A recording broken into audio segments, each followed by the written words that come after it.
Excellencies, heads of states and heads of government, Your Majesty, distinguished guests, I am going to share some thoughts with you who would have been delivered by His Excellency President Zuma, who is greatly honored that we annually, or in every session of our heads of states summits, we hold this AIDS Watch Africa and advocacy for anti-HIV, TB, and malaria that continues to ravage our economies and our communities and nations, but in particular across our continent.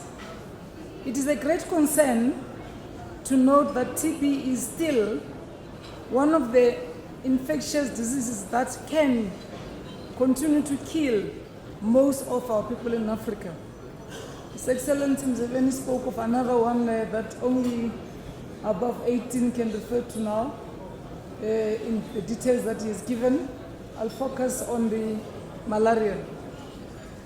There are about 30 more countries worldwide that are classified as having high burden of TB, and more than 16 of those countries are in our continent.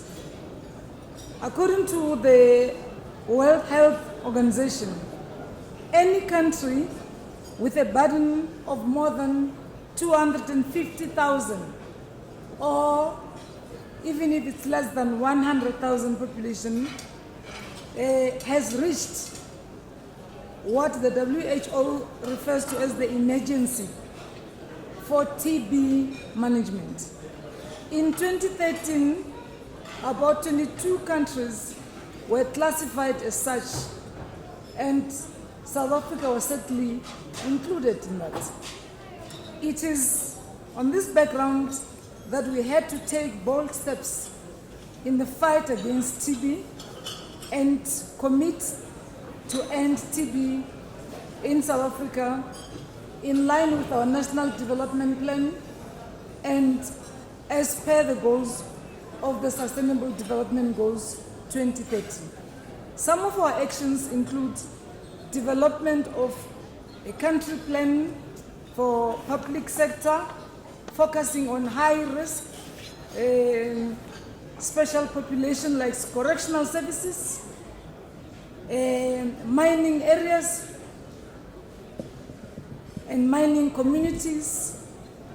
In particular, as we undertake this, we do this, as His Majesty has said earlier on, as a region, because you'd find that there are communities who are mining or working as miners in one area and cross over almost on daily or weekly basis to the other or the neighboring countries. So working as a region helps us a great deal.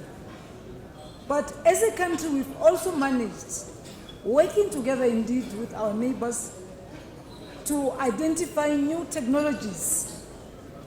For example, the gene expert that detects TB in 2 hours, compared to the several days and weeks by microscopy or by culture. That's how we treated TB in the past. But with this gene expert, we can detect technology, the prevalence of TB within 2 hours. We are looking forward to reach out and work together with the WHO 2025 targets to reduce the targets by 50%. We believe that as a continent, we can achieve this. Our take home, Your Excellency, is that our national and global incidence of mortality rates for target 2025 are obtainable with the type of interventions that are well known in the continent. However, the TB targets will not be reached by focusing only on TB. Research has shown that there is an interrelation between TB and HIV and AIDS. We need to invest in both HIV and AIDS and TB. A comprehensive combination package of HIV and AIDS and TB prevention and diagnosis, and encouraging adults to know their status can take us somewhere in reaching out to our continental targets. Your Excellency, we should not leave the burden of HIV and AIDS and TB and malaria to be carried out by our next generation if we really care about our demographic dividends, if we really care about the women who are majority in this continent. Ending TB by 2030 is a fight for this generation.